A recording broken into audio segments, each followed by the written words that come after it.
Because human beings can survive based on two circum. The natural circum and the spiritual circum.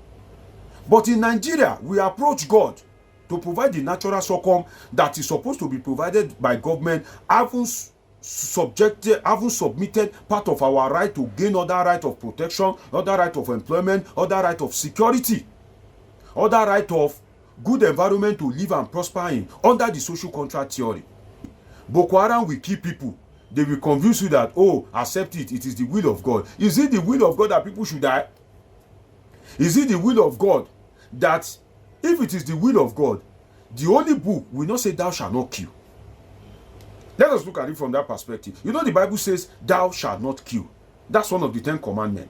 So if it is the will of God for a fellow man to kill another man, taking over the responsibility of God to create and to kill, if it's the will of God, definitely the Holy Book will not say thou shalt not kill. But you won't hold leaders accountable.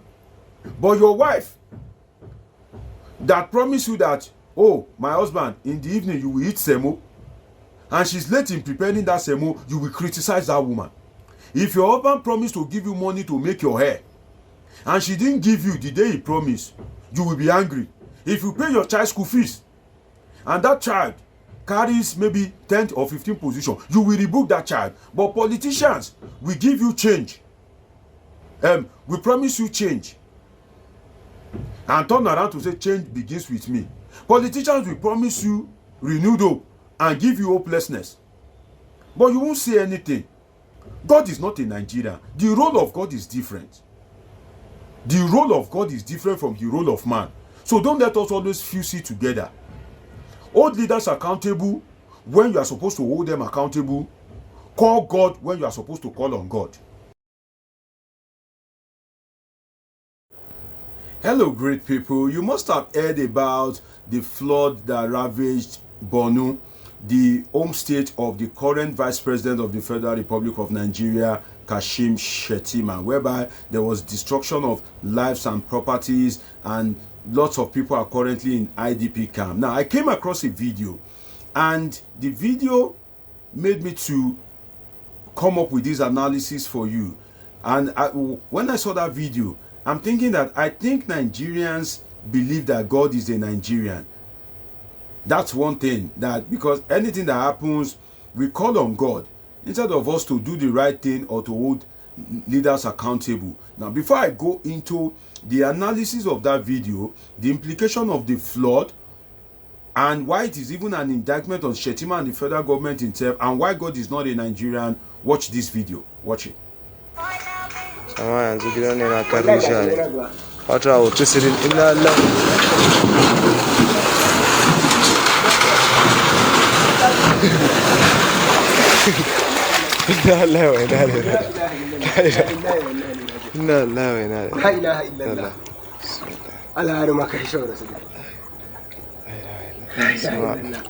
you've seen the video.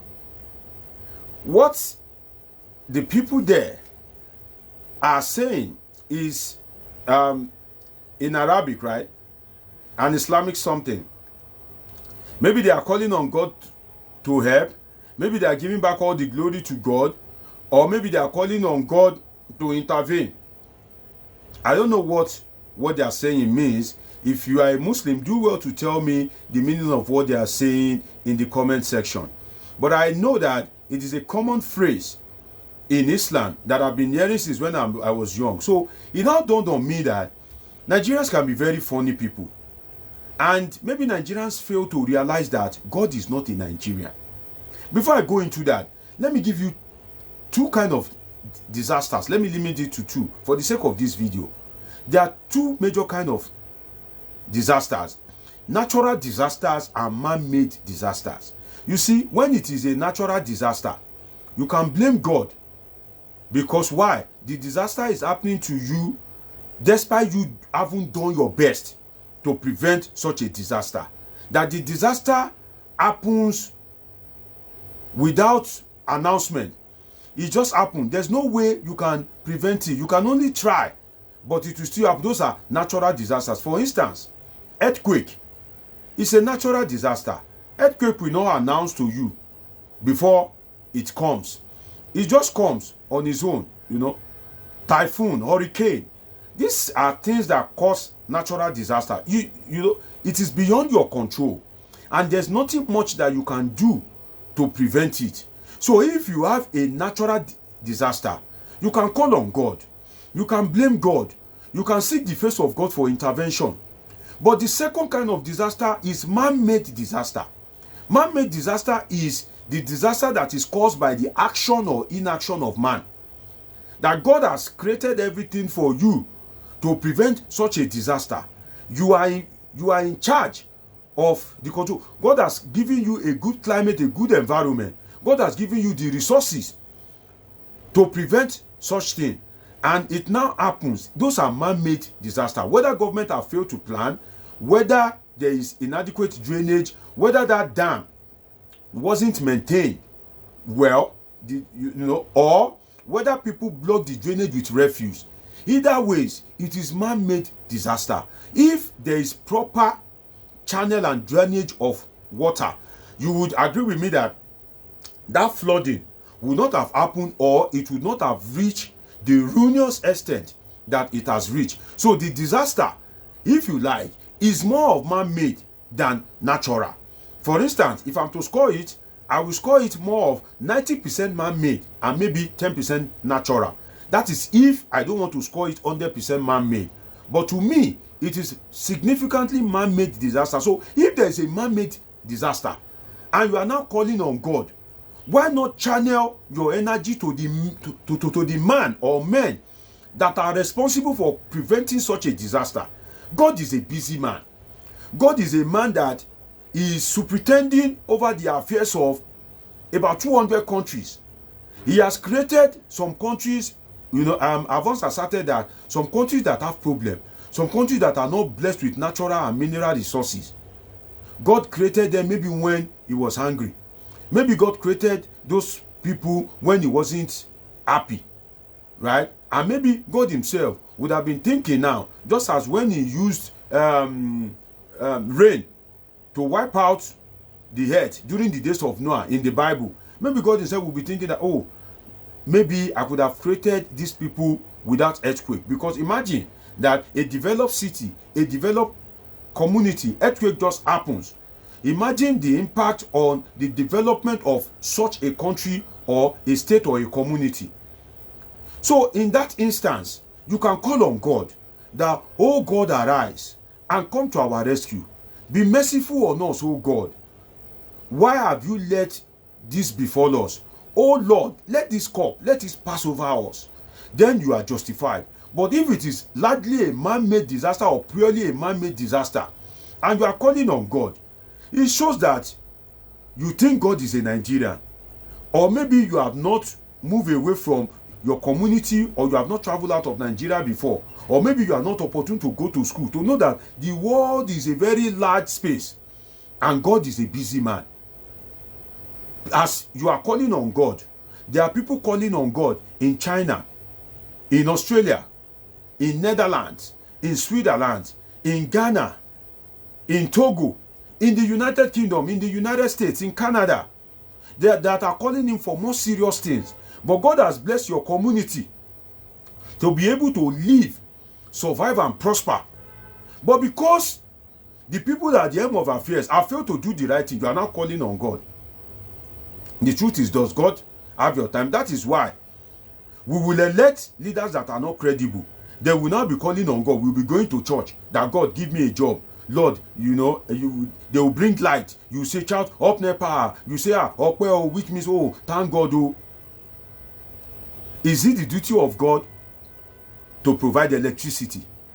So we throw all manner of things at God, which is, to me, insulting. We should leave God in his own space, because human beings can survive based on two circum: the natural circum and the spiritual circum. But in Nigeria, we approach God to provide the natural circum that is supposed to be provided by government, having submitted part of our right to gain other right of protection, other right of employment, other right of security, other right of good environment to live and prosper in under the social contract theory. So if you have submitted part of your right to gain other rights, and you are not gaining such right, and you are paying tax, who are you supposed to call on? Is it not the government that have failed to provide it? But what do Nigerians do? They call on God, just as you see in this video that I just played for you. So people should not think that God is a Nigerian. No, God is a busy man. Anything you call on God. Government will fail to provide security. Boko Haram will kill people. They will convince you that, oh, accept it, it is the will of God. Is it the will of God that people should die? Is it the will of God that, if it is the will of God, the Holy Book will not say thou shalt not kill? Let us look at it from that perspective. You know, the Bible says thou shalt not kill. That's one of the 10 commandments. So if it is the will of God for a fellow man to kill another man, taking over the responsibility of God to create and to kill, if it's the will of God, definitely the Holy Book will not say thou shalt not kill. So when people now kill, and they are telling you that, oh, these people that have been killed, it is the will of God, accept it. When you should be holding government accountable to improve security. See, when evil happens to people, and you are one of the people that preach accept it, or you say it is the will of God, it is turn by turn. Tomorrow you may be next, and that is how people will say it is the will of God. So let us begin to reason well as Nigerians and hold leaders accountable where we should hold them accountable. Let us begin to do the right things. But it is only in Nigeria that you won't hold leaders accountable. But your wife that promised you that, oh, my husband, in the evening you will eat semo, and she's late in preparing that semo, you will criticize that woman. If your husband promised to give you money to make your hair, and she didn't give you the day he promised, you will be angry. If you pay your child school fees, and that child carries maybe 10th or 15th position, you will rebuke that child. But politicians will give you change. We promise you change, and turn around to say change begins with me. Politicians will promise you renewed hope and give you hopelessness, but you won't say anything. But you criticize the person that you've employed. If you employ somebody and say resumption time is 8 o'clock, and that person comes 8:30, you'll be angry. But politicians will make all promise to you and fail to fulfill all the promise, you are okay. God is not a Nigerian. The role of God is different. The role of God is different from the role of man. So don't let us always fuse it together. Hold leaders accountable when you are supposed to hold them accountable. Call God when you are supposed to call on God. Because God is a busy man.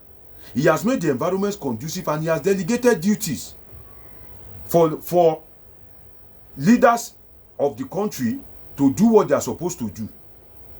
Now, if you fail to hold leaders accountable, for instance, Shettima and his family, the vice president, you know, he's a former governor of Borno State. Shettima and his family will not most likely be affected, even if times 10 of that rain, if it falls. If times 10 of that rain falls, the probability that Shettima and his family will be affected is very, very low. Very, very, very low. So, if you are supposed to hold leaders accountable so that you won't suffer a monumental loss, and you are not holding them accountable, you are calling on God, you will lose, but that leader will not lose anything. The leader will not lose anything. For instance, the vice president going to Borno, forget about the photo ops, whereby he's walking inside dirty water. I think those are strategic public relations. Maybe he has good people in terms of public relations and crisis control, because that flood coming in the wake of economic hardship, when the price of petroleum products has increased, it has a high probability of creating serious problem, causing serious tension. So the vice president had to go on time, on the orders of the president. And I just think that they won't be biased, that because the vice president is from Borno, most of the palliatives provided will now be going to Borno. And I hope that politicians will have a milk of human kindness, that they will use the palliative that government said that they should give people that are vulnerable. They will give it to them and not audit and be thinking of using it for 2027 election. Because you remember what happened during COVID-19, where politicians were hoarding Indomie. You've denied people the right to efficient amenity. You are still hoarding Indomie. You are hoarding rice. I hope that will not be the case in Borno, that the politicians, the leaders at the helm of affairs, whether at the local government or state government or at the federal level, will not sabotage people that have already been rendered destitute. Because there are some people in that Borno that the little achievement that they've made have been destroyed by flood. For instance, as strange as it sounds, that video that you just watched, that may be the only house that person has. Flood has collapsed that house. That person is now homeless. So if any palliative is to be provided, it should reach the people. Nigerian politicians should at least have the fear of God. And for Shettima, the current vice president and the immediate past governor, what it tells us is that we still can't remove the hands of Shettima in terms of policies and performance in Borno State. So if he is now visiting Borno State, that means he is indicting himself that he himself has failed. Because if that dam had been properly managed, definitely maybe we won't have this kind of disaster. Let's be sincere with ourselves. Maybe we won't have this kind of disaster. So I think that the president would have done a good job or a better job if he has sent somebody apart from Shettima. If it were to be a Senate climb like the US, the UK, the Canada, or any of these developed countries, Shettima's visit would have cost him serious public relation deficit, because people will begin to go and be digging out evidence of his performance. How much was budgeted? But because of the low level of orientation and low level of education in our society, the vice president can easily get away with it in a country like Nigeria. But let us always remember that we should do the right thing at the right time. If you are in government, don't think of only yourself. Think of other people. Take the right decisions. And you too, that you are a citizen, don't contribute to the inadequacies of government by pouring refuse inside the gutter. Because people do it a lot. And you can blame people, you can also not blame people. That if there is cheap and affordable and accessible waste system, will people pour dirt in the gutter? For instance, abroad, in other countries, do people pour dirt inside the gutter because there's an effective waste management system? Despite that there is no effective waste management system, always remember that the governor will not be affected. You will be the one that will be affected. So don't pour drainage inside the gutter. And another thing is, if I can say, on the part of the citizens, see, let us always do the right thing. Let us build good houses. It is evident from that house that you watch in that video that collapsed, that house is not a good building anyway. Let's be sincere with ourselves. The house wasn't properly built. Because if the house was properly built, don't argue it.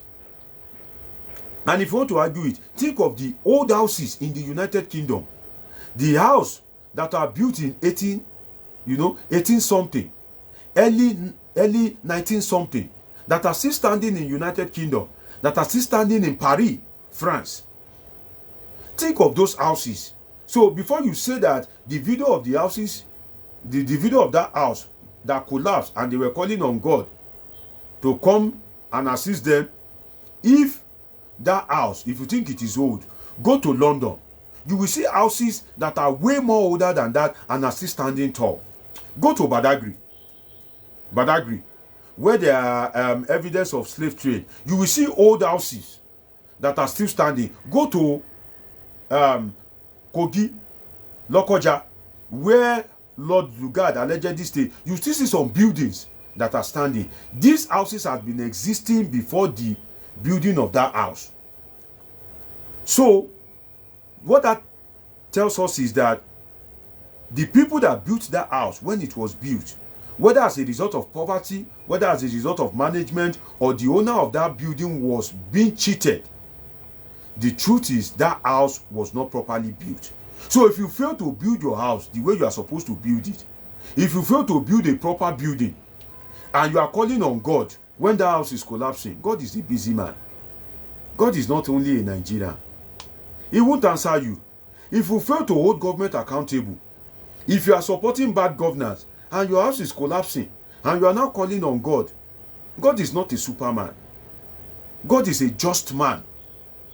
So, and he believed that you people as Nigerians have not used the resources, the capacity, and the natural gifts that he has given you. You have not used it very well. You are now calling on him. No, God is not a Nigerian.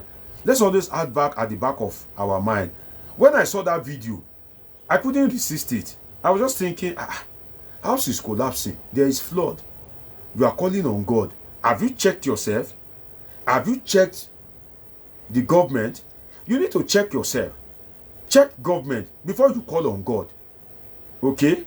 So let us always do the right thing. And this is what happens when we make politics very expensive. You know, politics is very expensive in Nigeria.